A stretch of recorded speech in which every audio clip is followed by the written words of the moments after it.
bag sana ni eh. Para hindi ka hirap.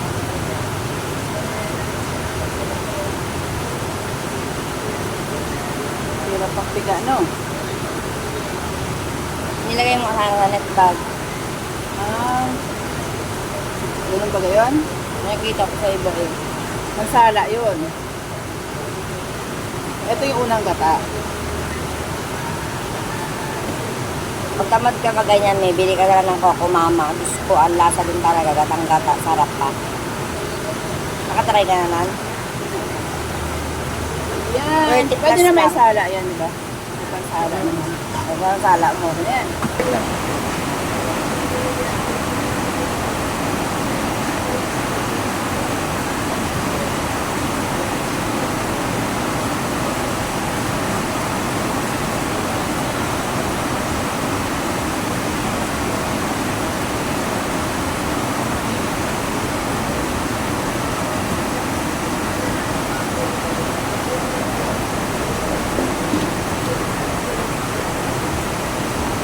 Good morning guys! For today's video po ay magluluto tayo ng ginataang papaya with labahita and malunggay. Ang ingredients po natin syempre ay papaya, malunggay, yan, pinakuha ko lang po yan sa kay Ate Bing. Shout out Ate Bing Torida. Salamat sa malunggay. Labahita. Ito pong labahita ay slice ko na po siya. Yan. At binabad ko rin po siya sa tubig para hindi po siya maalat masyado. Sibuyas. Nag-slice po ako ng 2 ulo ng sibuyas. Luya. Yan po. Bawang. Yan po. 1 ulo ng bawang. Siling haba.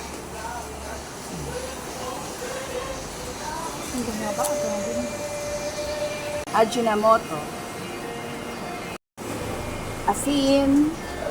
Gata ng nyog, pangalawang piga.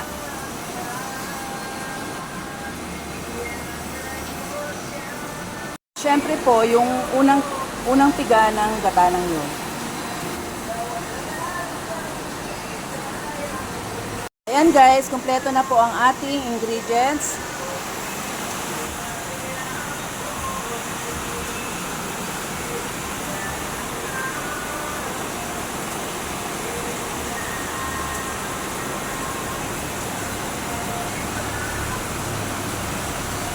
Yan. Umpisahan na po natin ang pagluluto. Tara guys. Let's go! Guys, sinitisan ko na po ang pagluluto.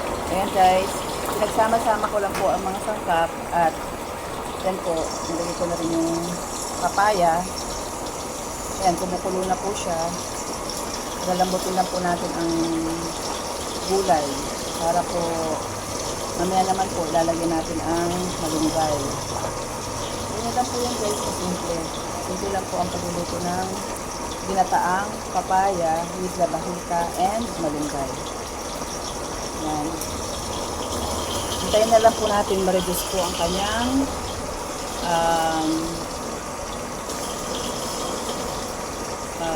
sabaw. Tapan po muna ulit natin guys.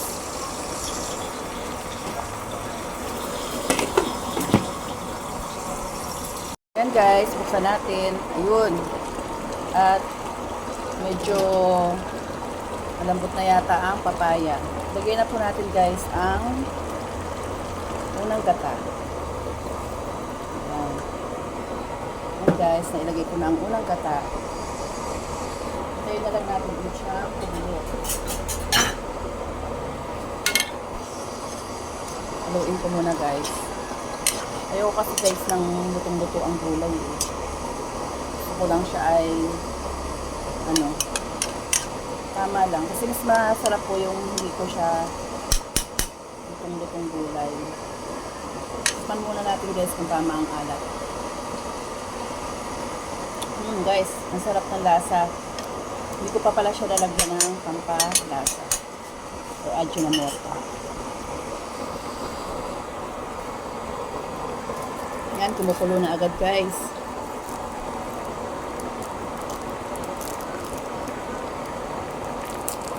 Kita nyo naman, di ba? Pwede na po natin siyang lagyan ng pampasarap. Hindi lang. Ayan. Sarap na yan guys. Ayan.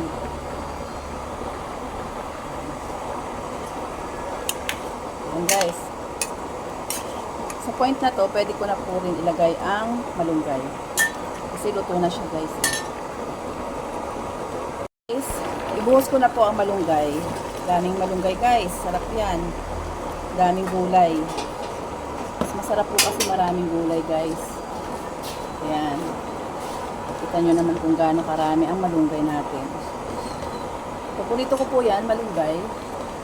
Ayan, haluin natin guys. Ayan, ayan ay konting kulo na lang yan guys. Ayan ay luto na po. Hindi rin kasi pwedeng ma-overcook ang malunggay. Ayan guys, oh. Kita nyo naman kung gaano ka sarap. Looks yummy na, diba guys?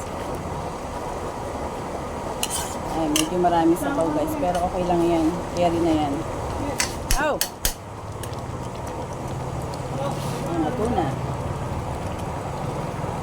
Ayan guys, luto na ang aking ginataang papaya with labahita and malunggay.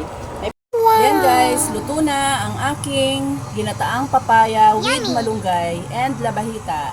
Ayan guys, napaka-yummy niyan. May tanghalian na naman kami guys, may pang-ulam na naman.